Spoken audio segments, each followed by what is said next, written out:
rien ne va plus pour Nicolas Hulot. Hier, le magazine Envoyé spécial diffusait un reportage dans lequel on voyait plusieurs femmes témoigner contre lui. Et cet après-midi, le parquet de Paris ouvre une enquête préliminaire pour viol et agression sexuelle sur une jeune fille qui avait 16 ans à l'époque, William Molinier.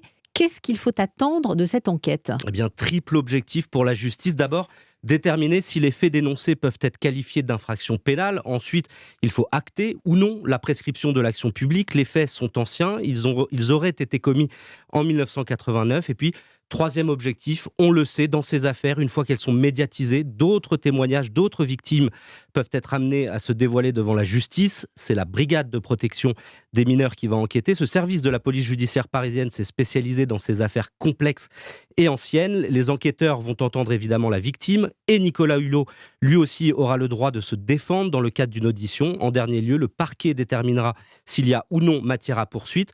En cas de classement sans suite, les motifs devront être impérativement rendus publics par le procureur, étape désormais obligatoire depuis février dernier et une circulaire de l'actuel garde des Sceaux, Éric Dupond-Moretti. William Molinier du service politique d'Europe 1 et réaction de Maître Jakubowicz, l'avocat de Nicolas Hulot. Il dénonce un emballement médiatique totalement fou avec des méthodes de Far West.